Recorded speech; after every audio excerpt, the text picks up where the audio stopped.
The 1st of March 2000 is etched on the minds of the people of Aberdeen, Australia, forever. Never before, and really never again, has there been a crime of this nature actually perpetrated by a woman in Australia. She's disgraceful. I can't comprehend what she's done. A murder so inexplicably heinous, it still affects all of the officers called to the scene to this day. Nothing could prepare you for what you were about to see. Whatever had done this, it was obviously a monster, and we had to do something. We had to somehow finish it. The gentleman's head had been located, so we're looking for that. A woman driven to kill in a way that defies comprehension. She's been branded a danger to the community, capable of murdering anyone who crosses her. There's a pot on the stove. I think I might have even said, so I'll give you one guess where the head is. I didn't eat meat for about 3 months. The despicable crime committed by Katherine Mary Knight stuns the whole nation and leaves everyone searching for a reason, making this a crime that shook Australia.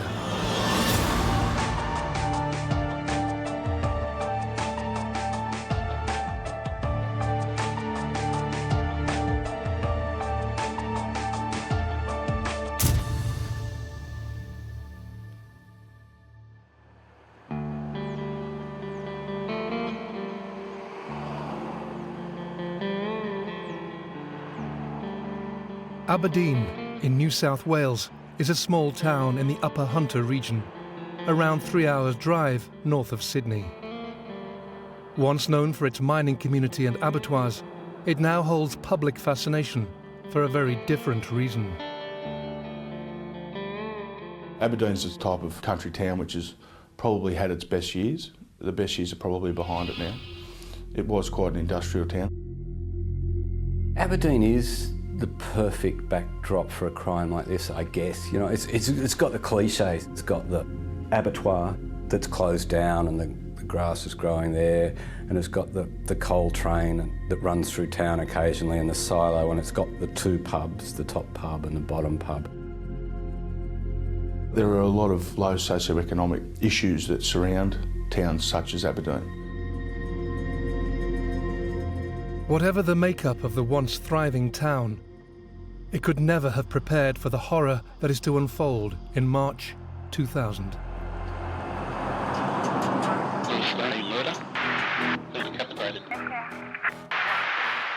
I was actually working at Muswellbrook that day and received a phone call at the station from a workmate of Mr. Price's.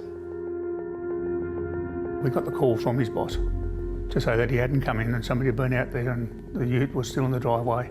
They couldn't raise anybody. But, you know, not thinking the worst, oh yeah, he's probably tied one on or something and hasn't woken up. John Price is a 45-year-old who works in the local mines. Scott Matthews and Graham Furlonger drive to Aberdeen to investigate further. I knew Mr. Price before. I knew that he was a hard worker and reliable man, so it was a bit unusual for him not to turn up for work and not to make a phone call. I went up, knocked on the door, didn't get an answer, saw some blood on the door jamb. Looked through a little gap into the lounge room, which was dark, reasonably dark, and saw what looked like a bunched up curtain hanging down. Couldn't raise anybody, so I decided we'd go and break into the place, seeing as we had this complaint. I walked around the side, there was a piece of meat lying on the ground, and anyway, went round the back, broke in through the back door.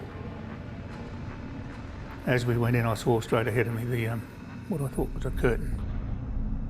There was something hanging, blocking my entry into the hallway of the house. I thought it looked like some type of blanket or some sort of covering that had been placed up on the archway. So I remember I used my left hand to push it aside, and immediately I could feel coldness coming on my left arm. So I looked down and my left arm was just covered in blood. Initially I thought I'd injured myself breaking through the back door, so I couldn't understand why my arm was bleeding. As Graham and Scott try to locate the missing man, they are suddenly faced with the most horrific scene ever to be witnessed. I realised then it was a human pelt. It was the skin minus the head. A full skin just hanging from the top door frame. Looked past it and saw a torso on the ground without a head and without any genitalia. And I think my first reaction then was to turn around to Scotty and say, "Don't look, Scotty." Of course, that's the worst thing you could say. I could look through there, from there into the lounge room, and I saw what appeared to be, a human being, or what was left. And so it was at that point that I'd realised, what had happened. For something that I'd never seen before, I'd never experienced, I had an immediate idea of what had gone on. It was at that point that I drew my service pistol. There was blood everywhere. A line of blood out from the door into the kitchen area. There's a pot on the stove. I think I might have even said to Scotty, "I'll give you one guess where the head is." The scene is beginning to resemble that of a horror film. Yet amidst the carnage, the police uncover what appears to be elements of normal domestic life. On the table there was a couple of plates that had meals where he prepared vegetables and meat cooked, sitting there. Sergeant Furlong was talking to him, he was saying, "Look, it's going to be all right, we've got to keep going, we've got to finish this, we've got to do whatever it takes." He was talking to me and I'm trying to hear if I could hear anybody else, because sometimes a little bit under stress, you get that auditory exclusion and you're not hearing things, you're just focused on the threat. It was quite a frightening experience, but once you've stepped into that situation, there's just no backing out. As well as having to deal with a murder like they have never seen before, both officers still have no idea if the person who has carried out this slaying is still in the house. So we went to search the place and we went up the hallway. We heard what appeared to be someone snoring coming from one of the bedrooms, so we knew that there was someone alive in the house. Looked in there and there she was lying on the bed.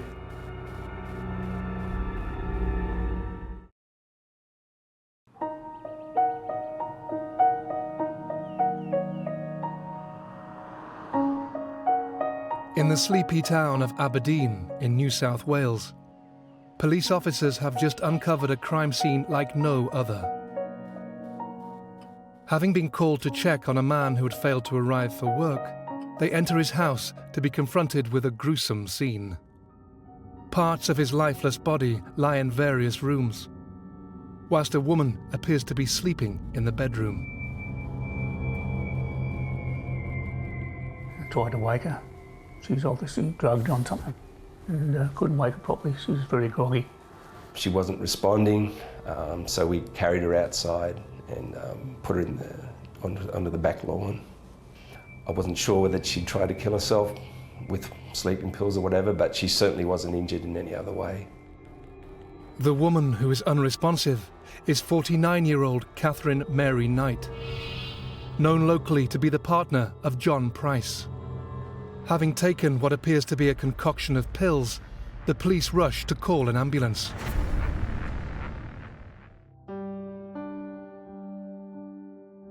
On closer inspection, nobody else is in the house. But who are this couple that have been involved in a scene of absolute devastation? It didn't take too long to really discover that Katherine Knight was a woman who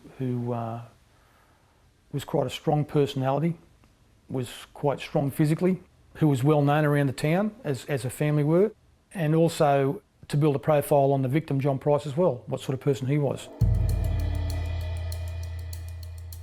John Price and Katherine Knight began a relationship 5 years earlier, in 1995. Price having been married before, and Knight coming from a string of failed relationships. He was hard drinking, hard working, which sometimes doesn't always run in line with each other. He was always the first at work, irrespective of how much he drank the night before. He would be up and he would be at work doing his job and normally the first one there. He was a bloke who loved a beer and a smoke, you know, in the sense that, and that's what he enjoyed, I think, initially in his companionship with Katherine Knight. And that's what it was all about. Didn't want to have too many cares in the world, and I think when Katherine came along, she filled in that final little gap.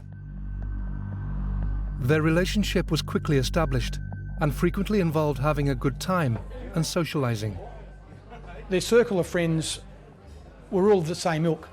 They were all fast-talking, swearing, tough people. They did use rough language. They did have rough, tough mannerisms. They were loud and they were boisterous, and when they were throwing a party, everybody knew about it. But cracks soon began to appear. She was quite a violent woman. She was quite highly strung. She was quite jealous with all of her partners, and she was, at times, was certainly quite vindictive in her actions against those partners, both physically and mentally. This volatile nature displayed by Knight soon escalated, resulting in bizarre behaviour. Everything's about revenge and entitlement with Katherine. She's like a B-grade movie in that respect. Pricey had done the wrong thing by her. I think he tried to leave her once, or, you know, he'd been at the pub too long. So to get revenge, she got the video camera and she videoed a first aid kit she thought that he'd stolen from the mine, you know, I don't know, $20 first aid kit. She took the video of it to the mine's management. And Pricey got sacked for it, lost his job over it. That is a pretty catastrophic thing to do to a man. It's, you know, ending his livelihood, ending her livelihood as well. Again, that's the curious element of Katherine. She's quite happy to, you know, hurt even those like herself to get vengeance on somebody else. You know, she doesn't, there's no barrier for her that she won't cross. Pricey's mates all said, mate, get rid of her, she's bad news. Things that she was saying and trying to set him up as having stolen, and in fact he hadn't stolen them at all. There was an out-of-date first aid kit that was at the mines which had been thrown out. Despite what Knight had done to Price, this didn't signal the end of their relationship. Pricey threw her out for 3 months, but then he took her back. He lost a lot when he took her back. He'd already lost his job because of her. Then he lost respect of a lot of his mates because he'd taken her back. And his mates couldn't believe that he would do that. He couldn't drink at the pub. He had to change pubs because his mate said, you can't have her back in your life. What are you doing, you know? We've nursed you through the last lot of grief and here we go again, you know. So there's a sense of it all closing in on Pricey. And when he makes that decision to get rid of her the last time, he knows it's not going to be easy, and I think it dawns on him pretty quickly that it's going to be really messy. Knight was gradually striking fear into her partner, a fear that would culminate in Price resorting to desperate measures. Pricey had started to confide in his bosses that he was incredibly worried about what was going to happen.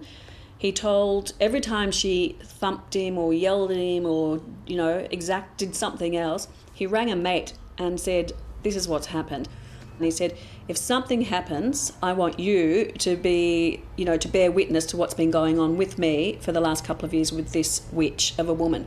In the meantime, this vengeful woman has called the police and they've arrived, and he said, I want her out of the house. And they said, you have to get a court order to get her out of the house, which infuriated him. It was his house. She didn't live there on a permanent basis. In the last 36 hours, he knew something was up. He was trapped. 2 nights before he was killed, they'd had a row. She'd held a knife up at him, and he fled the house thinking that she's going to stab him. And he went over the road to his mates and said, you know, she's come at me with a knife.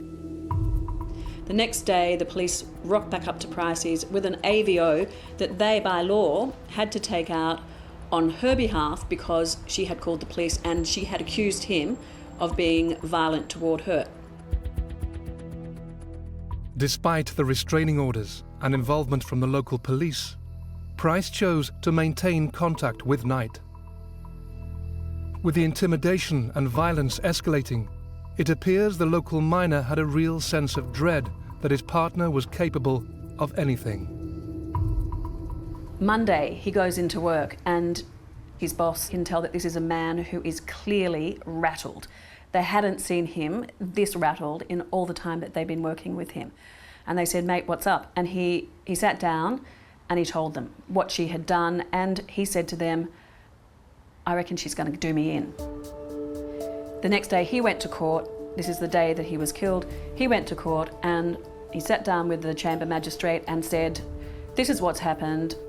He told the magistrate that the night before at 2 a.m. in the morning, he's woken up and there she is standing at the foot of the bed with her hands behind her back. And he said he leapt out of bed. He was terrified. He thought she had a knife. He thought that was the night that she was going to do him in. And he said only when he got sort of closer to the mirror, he could see she had nothing behind her back. That, you know, the terror, the instant terror stopped. But he couldn't get her out of the house. She just would not go. Despite legal notices served to both of them limiting contact, they seemed to ignore these, which was to result in devastating consequences.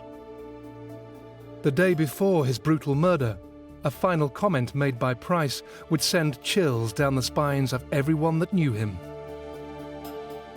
Price, he had gone over the road with 2 beers to see his mate and to tell his mate, "Mate, if you see my van out the front in the morning when you get up to go to work, call the cops. She's done me in."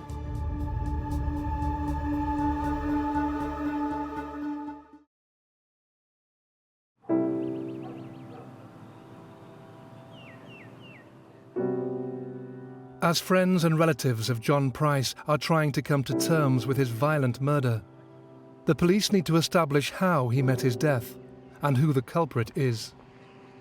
And everything so far is pointing directly to one person. We started to get some statements from witnesses. We needed people who were close to the family, so we dealt mainly with the family of Katherine Knight and the family members of John Price. As the investigation gets underway, Knight is kept under close supervision in hospital, suffering from the effects of the drugs she has taken. Katherine Knight was basically in custody, but for some time she's going to be laid up. She's going to be possibly unconscious. That gave us a little bit of breathing space. We knew that we weren't going to get a chance to interview or even begin thoughts of interviewing Katherine Knight until she was completely well enough. Whilst detectives wait to interview Knight to see what she will reveal, forensic investigators arrive to look for any clues that can determine what has actually happened in the house. I got a phone call from VKG, which is police radio, telling us there'd been a murder. And I said to the operator, I said, "Well, how do you know it's a murder?" He said, "Well, he's been decapitated." With the graphic description of how Price has been found, Peter Muscio is expecting a gruesome scene, but nothing can prepare him for what he is to see next. We came in through the laundry at the back of the premises, and there's an aroma, and it was quite a macabre thing. It's a sweet odour, nice odour, as if Mum's cooking a stew. Just like his colleagues before him, Peter is soon to discover the grim reality of the smell lingering in the kitchen. But he is first confronted with the rest of the killer's destruction.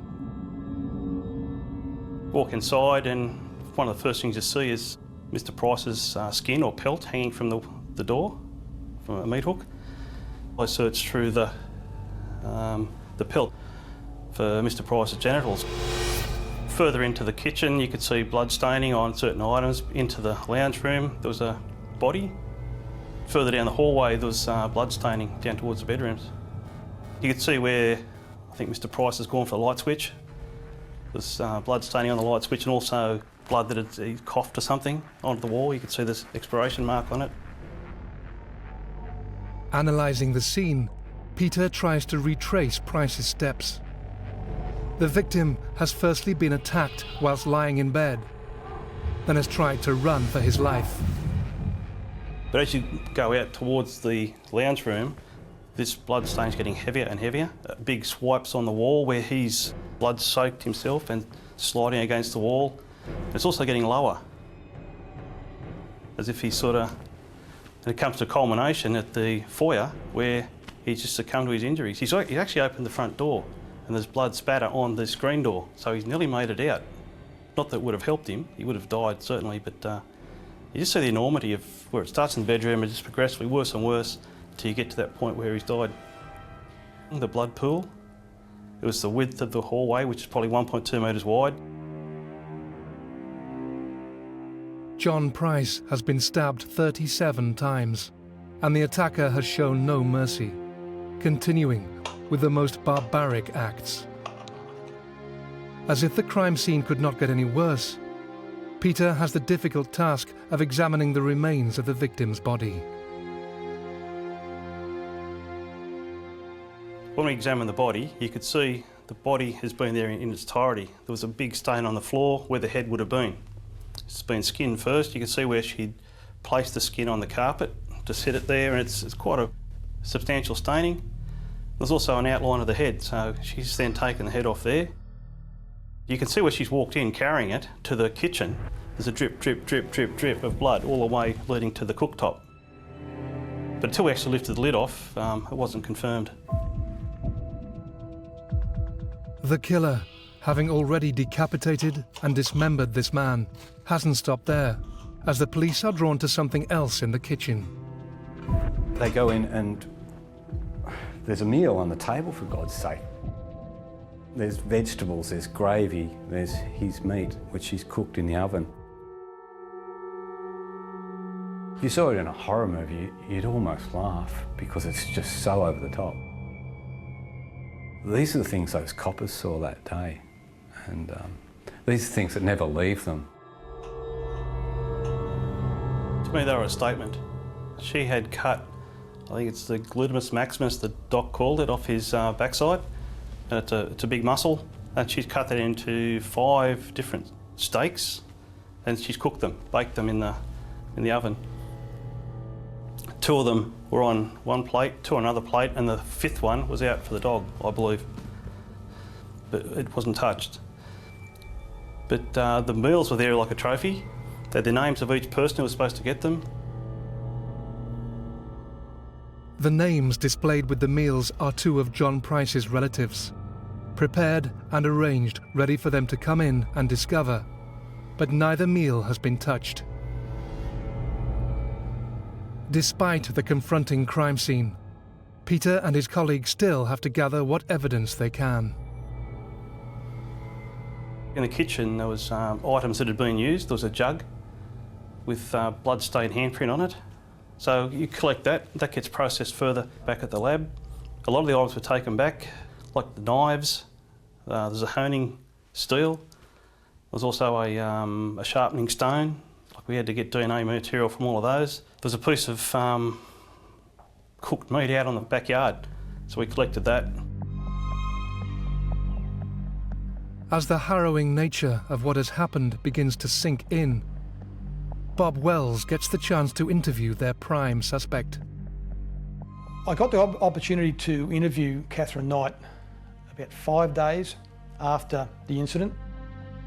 Even though it was a lengthy interview, it didn't take us very far in relation to any admissions by Katherine.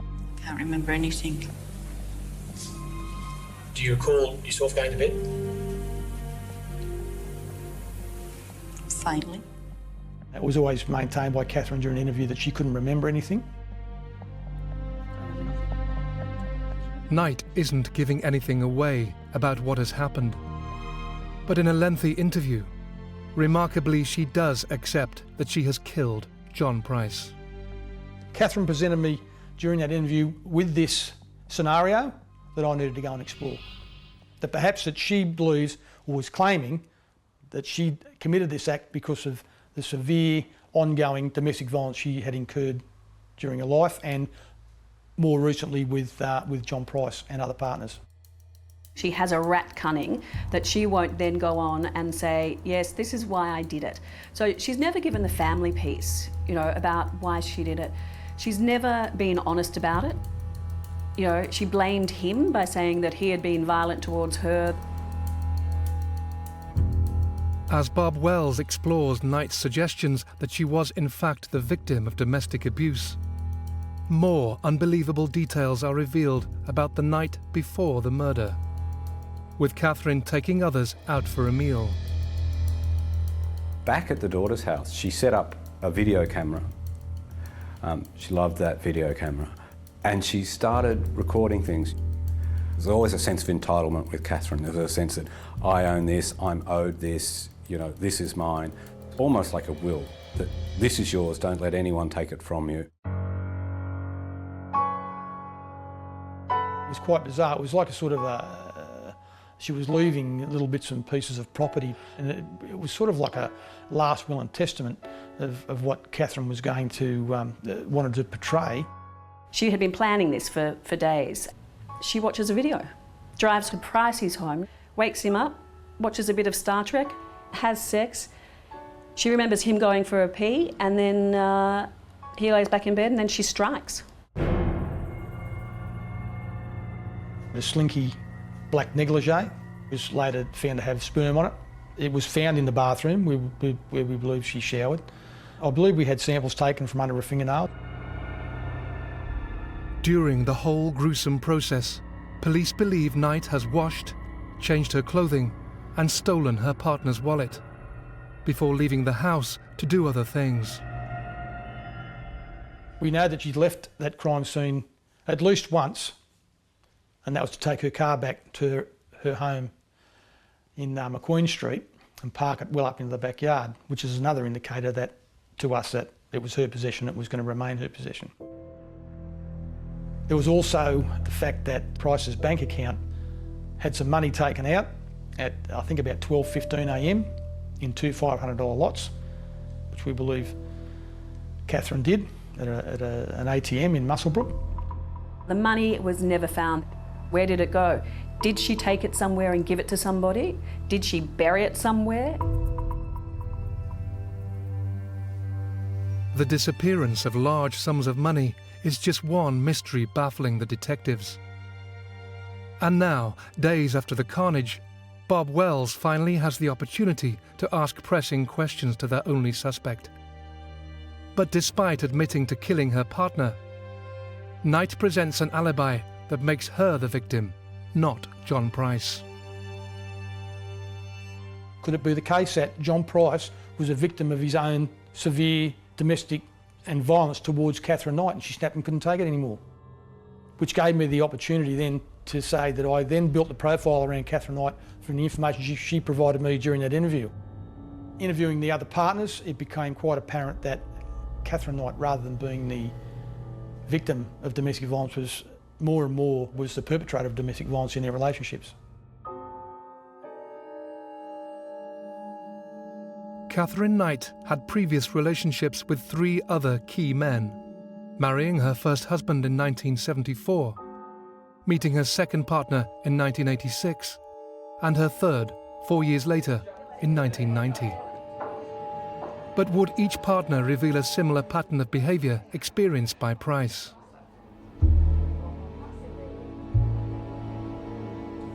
These were blokes who were pulling the shirt across after they'd been stabbed by her. I mean, blokes who'd had their heads caved in with a frying pan, as Khaled had infamously. I can't imagine that many men are physically intimidated by their spouse. It must be a very small group. And it's even harder to imagine when blokes like these, hard Aussie blokes, but they lived in fear of their lives.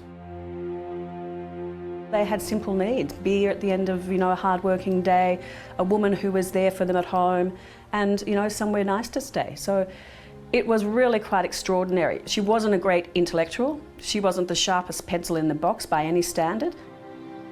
She didn't have great sort of, conversational skills up at the pub where she'd go. She just had this allure about the sex. She didn't care when she crossed the line. That was the whole thing. She was completely without remorse when she would do these terrible things. She would go back and ask these men to come back to her, but it wasn't, oh, I'm really sorry for what I did. It was basically, come on, come back, we've got to stay together. As more unravels about this volatile woman, it is clear her irrational behaviour started when she was young. With Dave Callett, they certainly had their ups and downs, but their relationship lasted a while. He was the first one to get the hint of how violent she was, and it apparently happened on the wedding night when she tried to throttle him because she'd heard some story that on wedding night Mum and Dad had had sex X plus 6 times, and poor old Callett conked out after 3 goes or something because he'd been drinking for 2 days. I think he was smart enough to know that the only way he was getting out of that relationship alive was to run away, and he did. She placed the first child on the railway tracks where the coal trains go through. That was all in response to Callett leaving her. This is probably the first public demonstration of just how excessive Katherine could be. Endangering her baby's life landed Knight in a psychiatric unit, an extreme measure that drove Kellett to change his mind about the relationship and go back to her. But this didn't last for long. In 1986, Knight met David Saunders, a local miner. They were madly in love in the early days, but like all of Katherine's relationships, the honeymoon period generally lasted 1 year to 18 months. It didn't last much longer than that. And in her mind, it would always be that they're cheating on me, even when they weren't, or that they're not spending enough time with me. And Knight's irrational nature exploded in the most disturbing way. He went out and cut his dog's throat. Was the dog dead? It was a clean cut, they said.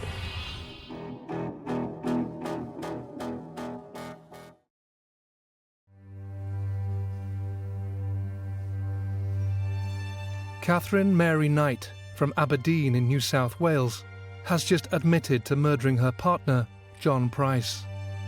But instead of revealing what she has done and why, she is instead claiming to be the victim of domestic abuse. However, investigations into her past are revealing a very different story, as Bob Wells tracks down previous partners. One of them has been stabbed in the stomach with scissors. She's sliced a puppy's neck, killing a young puppy at 8 weeks old because she was cranky. I mean, they just went back time and time again. Saunders had to run away and hide. When he left her, he hid in another town. He pretended he was somewhere else. He put up this elaborate facade. After that relationship broke down, Knight soon moved on to her next, with a former co-worker in the local abattoir. She left John Chillingworth, She said, I don't want you, and she cheated on him with one of her other partners in between, So it's kind of like, I think she was just getting to that point where she was desperate. Her looks were leaving her, such as they were. There was not that many options around in town. I think most of the menfolk of Aberdeen and the Hunter Valley had got her measure by now. They knew of her reputation. They knew that, she wasn't shy with, landing a fist on their face or, stabbing them with whatever implement she could get.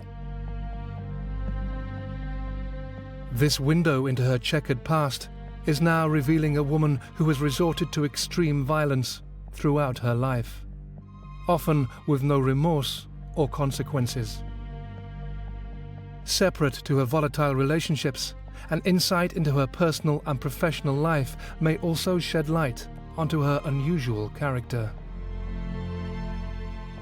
Aberdeen's, in its early stages, was a farming area with a large abattoirs where Katherine worked. Knight had worked in the local slaughterhouse for years, starting as a general labourer in 1971. It was not long before she progressed to the offal room, working on animal carcasses before honing her skills as a meat slicer in the boner's room.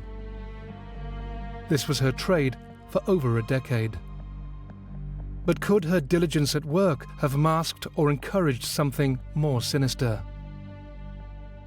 She had an obsession with death. She loved to nick arteries in the abattoir and scrape the marrow out. I mean, who loves working in an abattoir, for God's sake?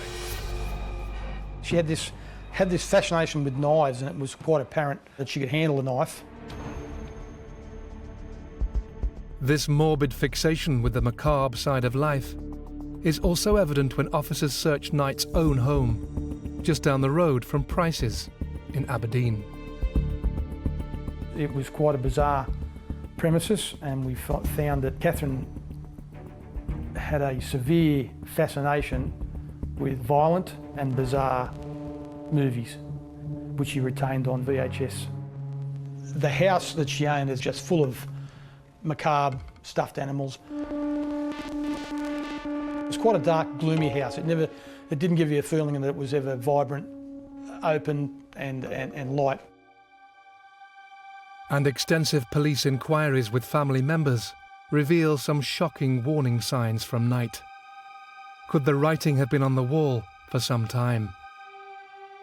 Katherine was workshopping the crime in her own mind and, just dropping hints to the family here and there.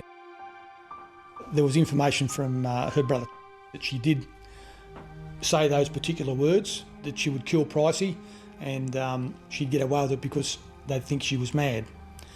There was other comments, if Pricey takes me back, he takes me back till the death. With these admissions, along with all the other evidence, would Knight admit to her barbaric act in court? Less than 1 year on from the death of John Price, his family and friends must face seeing her in court. At no time, either as a barrister or as a judge, did I ever strike anything of the horrific nature of Katherine Mary Knight's case. She pleaded not guilty, and the trial began in the conventional way. She sat in the dock. She was quite small, unimpressive. In a crowd, you would certainly never notice her. Despite admitting to killing her partner during the police interview, Knight still enters a not guilty plea. But as the trial commences, she sensationally does a U-turn and asks to change the plea to guilty, but doesn't give a reason. I was somewhat nervous about this because I was concerned that if I took a guilty plea, sentenced her, she would then appeal to the Court of Criminal Appeal and say she was insane at the time that she made the plea of guilty. I decided that I should get a court expert to examine her. And the psychiatrist came to exactly the same conclusion as the other psychiatrist that had seen her, namely that she was not insane, she was quite sane, but she was a bad woman.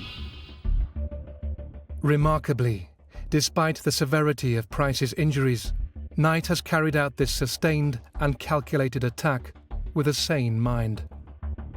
However, the court does reveal something else about Knight. 3 psychiatrists all diagnosed her with a personality disorder, which is not a psychiatric illness. It's actually it's a disorder of the way you relate to other people, and that's what she was like. If she didn't get her own way, if you crossed her, or if she imagined that you had, done something or said something about her, she would get payback. Justice Barry O'Keefe allows a guilty plea and the jury is dismissed. But the graphic evidence is still heard. Throughout the whole of the evidence, it didn't matter what a witness said, she didn't look at the witness. It didn't matter what the photograph or the video was, she didn't look at that. She sat looking straight ahead, absolutely impassive. There was never a sign on her face of any reaction to any of the evidence. There was one time, and I believe it was when they were describing the crime scene, or it might have even been the crime scene tape, where she started rocking violently backwards and forwards and wailing and falling on the floor and really carrying on a treat. This outburst is in stark contrast to the killer's usual measured behaviour. But Knight knows exactly what she is doing. When she wanted an adjournment, she manipulated her behaviour so that she got it. Thereafter, she resumed the same mien as she'd had before, but I didn't think she'd switched off. Eventually, in a highly charged courtroom, the judge reveals the sentence to be handed to this killer. To sentence any person to life imprisonment is a big thing. To sentence a woman to life imprisonment, for me, was an even bigger thing. This was as bad a case as you got, so she had to go to jail for the term of her life.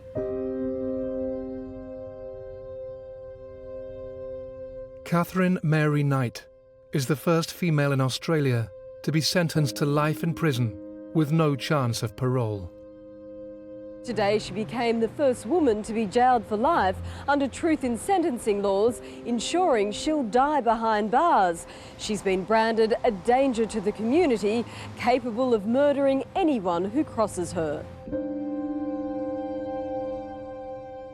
She'd shown no remorse. She had not acknowledged that she had any problem at all. Such a person, if released, is not unlikely to do the same again. There's the real prospect of it. There was a lot of cheering by family members and those sorts of things. But I was quite happy that, that we'd done a successful job and that justice was done in the end and that Katherine Knight got what she deserved. The little unturned stone for me is that the missing link from Katherine not saying and filling in that gap. When I was interviewing Katherine, you can catch someone's eye and you say to yourself, I'm being bullshitted to here.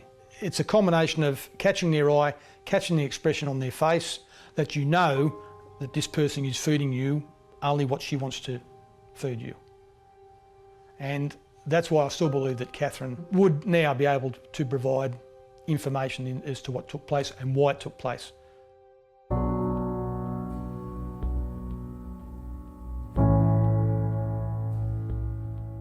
Knight failed in an appeal of her sentence and will never be released. She takes to prison many secrets as to her motivation and reasons for ending someone else's life so brutally. And the mystery of Price's missing money on the night of his death still remains.